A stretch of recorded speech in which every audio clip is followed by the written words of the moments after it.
RADCAST News. Hey guys, Ryan Alford, your host of the RADCAST. You're listening to the RADCAST. If it's radical, we cover it. Here is Ryan and Riley. Here's your host, Ryan Alford. Hey guys, what's up? It's Ryan Alford and Riley Clark. Welcome to the latest edition of the RADCAST. It's our weekly news update here in the second week of October. I think officially October 15th. We're in the middle of October. That's crazy. Officially. Moving by fast, like we said before. I know. And so we've got quite a few updates. But what's up, Riley? Just hanging out this week. Again, just lots of, it sounds chill, but I feel like we've been very busy. There's a lot going on. We have a recording later today for our episodes coming out on Tuesday, so that's exciting.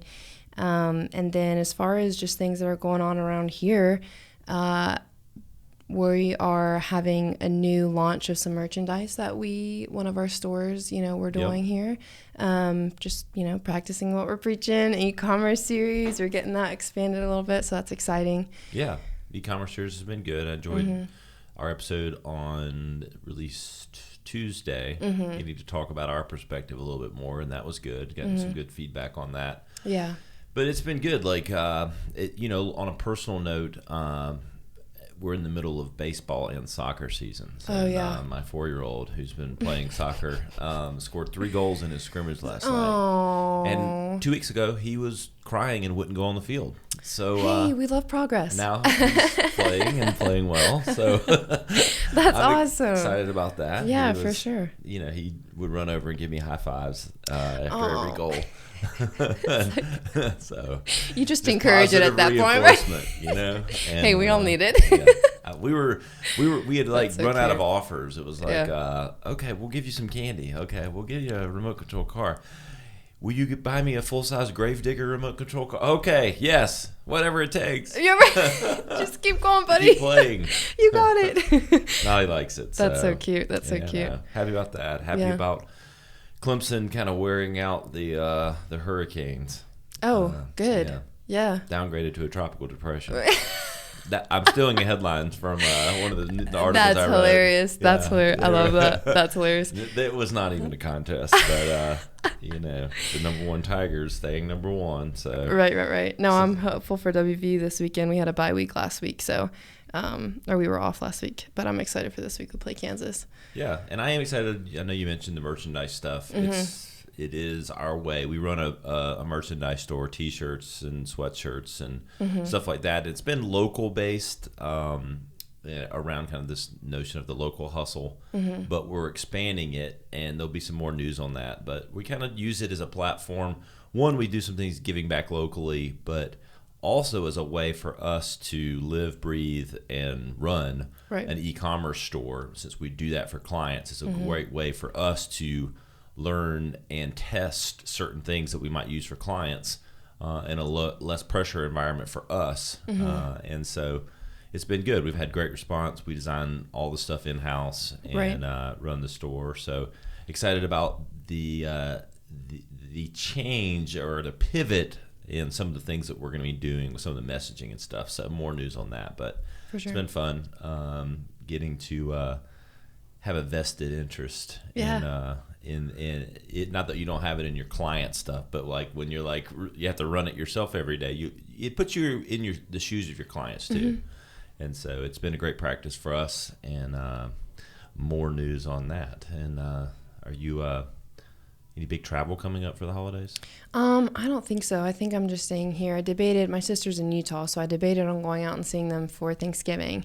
But we'll kind of see how it all plays out. I just feel like everything is so crazy, just obviously with COVID, the flying, I don't know, there's just like all these other things, and I feel like flights are more expensive because of COVID right now, and so I'm just kind of like, I might just stay here, do a Friendsgiving, Exactly. It's gonna wreak havoc on a lot of, and I know some of the new stuff we're going to get into, the changes to some of the rituals, from Halloween to Black Friday to other things. I know that COVID's having, so it's kind of crazy. I know. I feel like every like strategist is like, with their pen and paper, like, okay, what's going to happen now? Like, How do we write about this?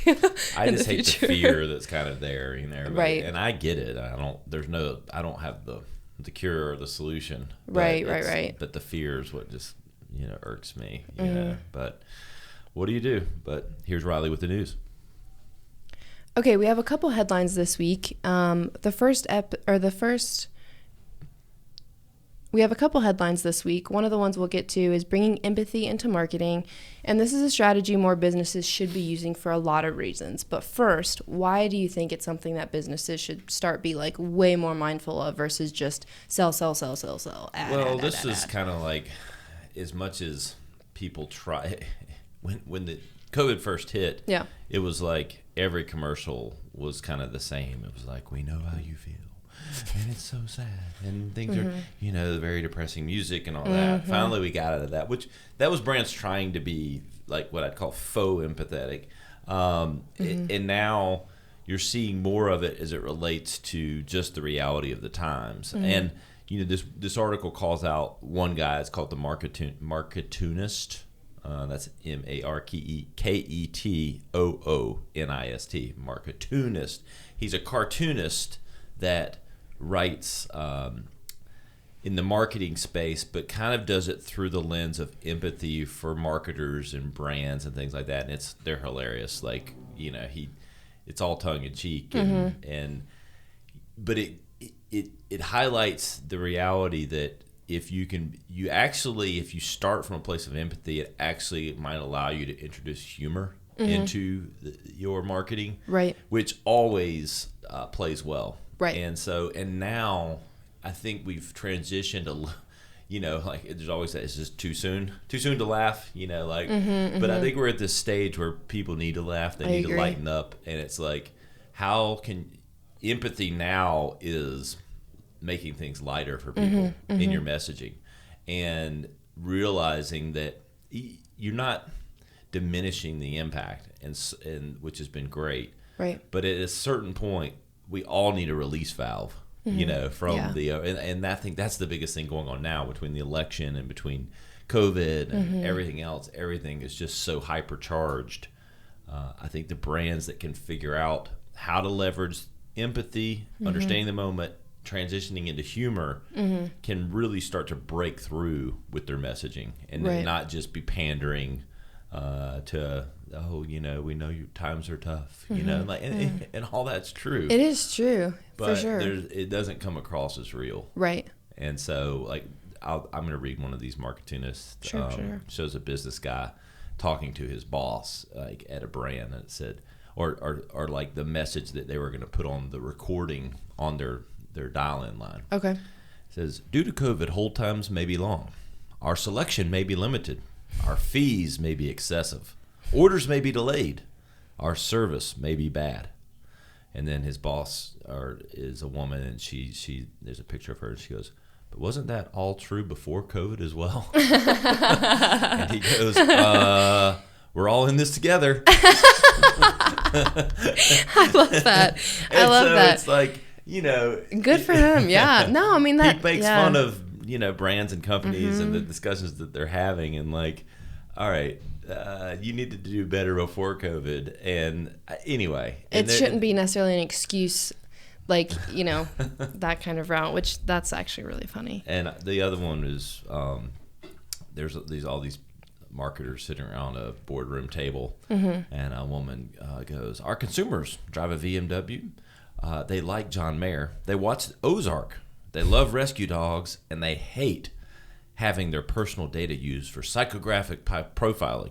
And another one at the end of the table, well, but what model of Volkswagen do they drive? The notion that marketers aren't really listening to the fact that they don't want to be psychographically profiled, but exactly. And the guy at the end of the table goes in one ear and out the other. Exactly. It's funny. No, that is funny. Marketunist.com. Go check it out, and definitely deploy empathy and humor in marketing, and you'll win. I think this is a great segue, actually, to another article, another headline we have for this week. I I don't necessarily know that this went great for them per se, but Kraft's Send Nudes campaign that they had. This is hilarious. I think this is hilarious because my opinion on this is like, regardless of all these angry moms that are like, you're sexualizing macaroni and cheese. Like, my thing is the audience for macaroni and cheese is bigger than just children. It's also college students, and it's also like other like older people, and it's not just kids, you know. And so this was hilarious to me. Like, I feel like this was absolutely, you know, in these strange times, people are in need of extra comfort. This is exactly what their CMO had said, and it was just like, you know, this is a nice way to just let people know you're thinking about them. Send them a box of mac and cheese. Like, it's National Noodle Day. I know. Like, send nudes. I think it's hilarious.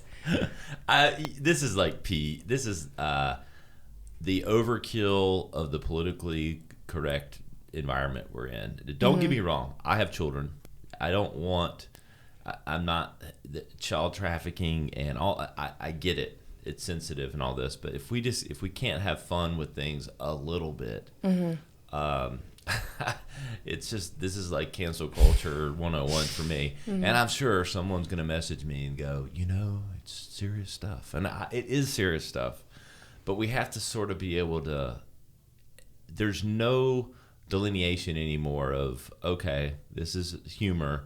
It's for humor's sake. But there's serious things going on.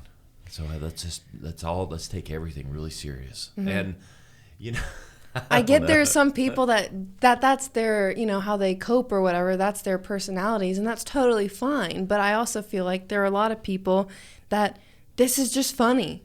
Like, I don't know, I feel like this is actually way more harmless than it was coming across. And for them to have done it on National Noodle Day, it's still in the middle of a pandemic.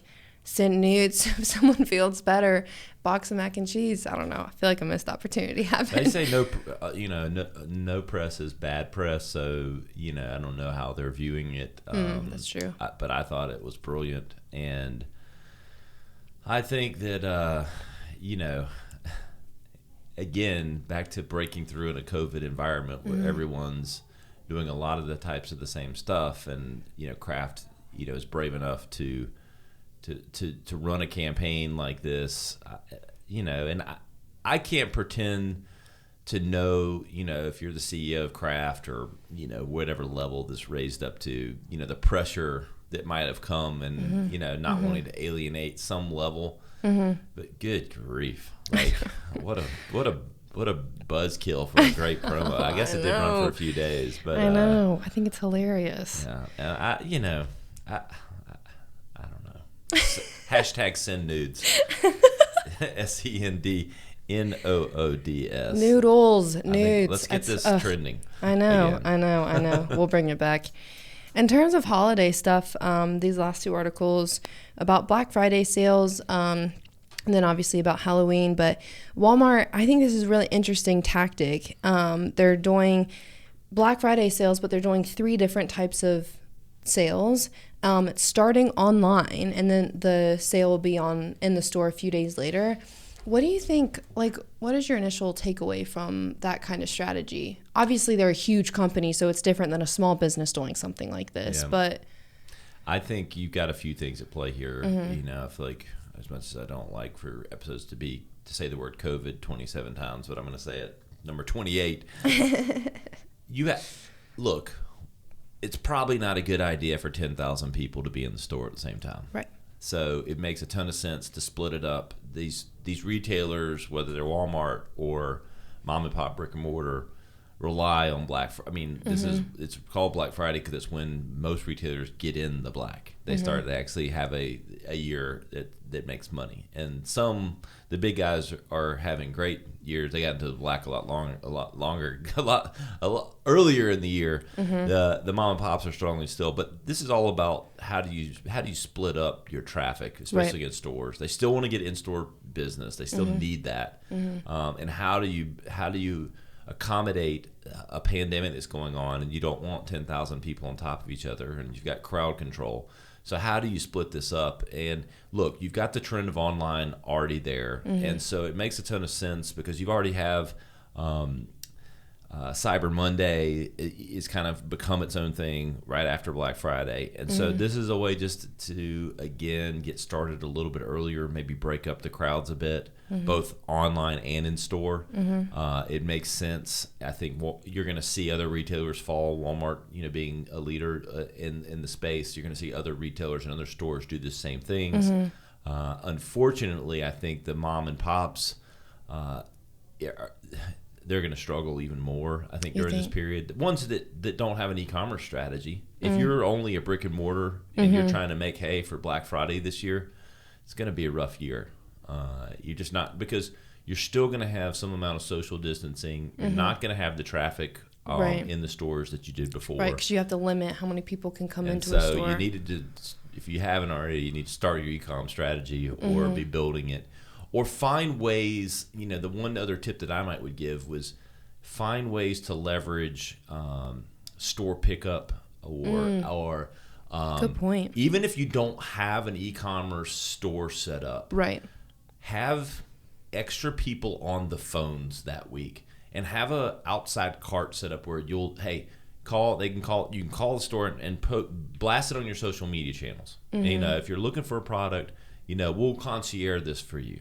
And so how can you up that? If you have an e-com store, then you just need to leverage that. Exactly. Buy online, pick up in store, or if you're local, you got to find ways to kind of concierge it and find ways to remove friction that COVID is applying. All this is more friction to the buying process. That's another layer. And so what Walmart's done is they're trying to remove that friction. They're trying to spread it out over time, the sales, versus all on that one day or the Wednesday and Thursday of, because I don't even think they're going to be open. A lot of these retailers are canceling the Thanksgiving Day opening. And so just truly going back to Black Friday, which I commend. It drives me crazy, the people that take half their Thanksgiving with family and they're worried about getting to Best Buy or whatever. I know. So, that transition of giving and getting flips so quickly at Thanksgiving.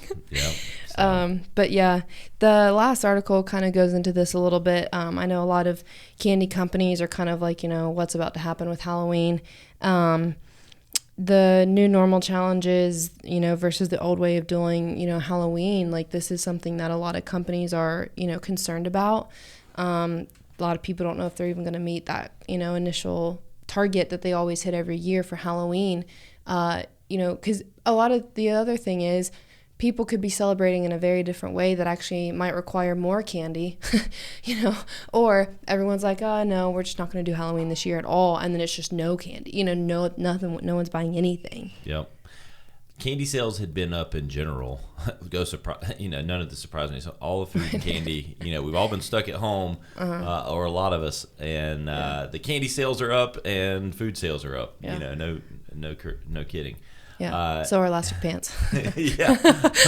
Elastic pants and somehow Peloton bikes. So, exactly. We're you can't outwork the diet, but I'll tell you that from personal experience. But nonetheless, they've been producing, it sounds like, more candy with they're actually less Halloween or less seasonal, in hopes of having a longer shelf life, and which makes sense. They've been preparing for this.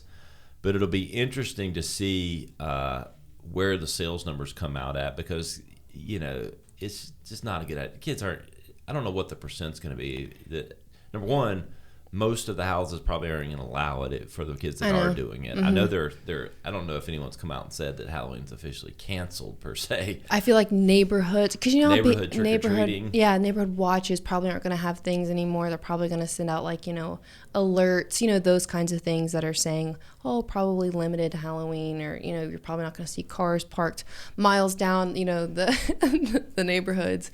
But no, I think it'll be interesting. I think what's interesting that's happening here is all of these brands, even the last news that we talked about with Walmart, it's forcing an agility and a rethink for these brands for how to market smarter, how to package smarter, how to navigate and execute. And I think that's going to serve these brands well down the road, because as much as we like to think things change quickly, some things don't.